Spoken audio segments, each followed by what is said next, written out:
Black History Month with a special focused on celebrating achievements in inclusivity and paying homage to those who have fought for equal rights. Before we move forward with acknowledging strides and achievements, we want to take a look back at why we devote a month to celebrating Black history and exactly why that month is February. Well, the origin of Black History Month dates back to 1915, 50 years after slavery was abolished in the United States. Carter G. Woodson, a historian who studied at the University of Chicago and Harvard, was frustrated by how Black people were underrepresented in classes and conversations that shaped American history. African Americans were a huge part of the story, and Woodson wanted to make sure that was known. So he created an organization dedicated to highlighting the achievements of Black Americans. It's called the Association for the Study of African American Life and History.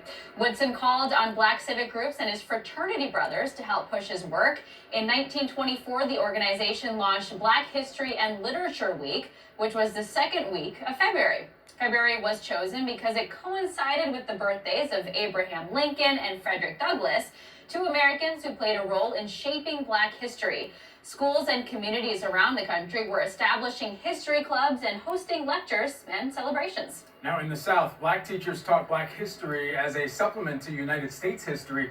During the Civil Rights Movement, freedom schools in the South added Black history into their curriculum as they wanted to contribute to the mission. Now, in the 1960s, Black History Month was well on its way to becoming a month-long celebration. West Virginia, activists in certain larger cities and some college campuses, they were already observing the month for Black history appreciation, and it was officially recognized in 1976 when President Gerald Ford decreed Black History Month a national observance. He said in a message, "We can seize the opportunity to honor the too often neglected accomplishments of Black Americans in every area of endeavor throughout our history." Now, since 1976, each year has had a different theme, and this year's theme is the Black family: representation, identity, and diversity.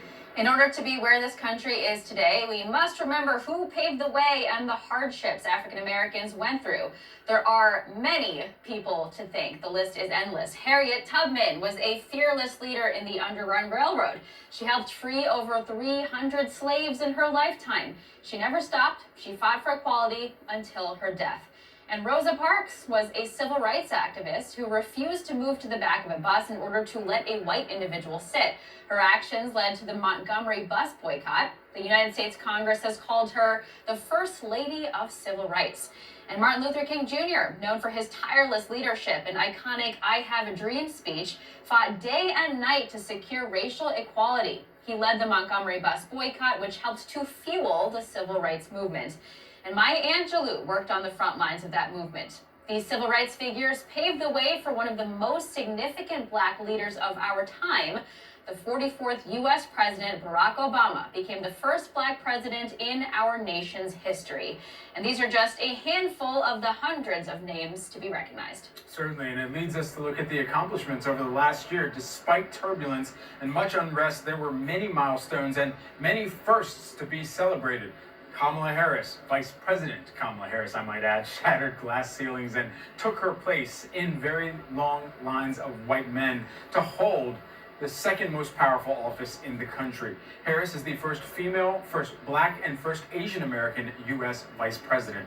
And you've also got retired four-star Army General Lloyd Austin, the first Black Defense Secretary in our country's history, and an historic milestone for naval aviation there. Lieutenant Madeleine Swiggle is the U.S. Navy's first Black female tactical aircraft pilot. She received her Wings of Gold last year. In historic hirings, Jason Wright became the NFL's first Black team president, representing the Washington football team. And as our country grapples with coronavirus, nurse Sandra Lindsay became the first person in the U.S. to get the COVID-19 vaccine. COVID-19 has had a disproportionate impact on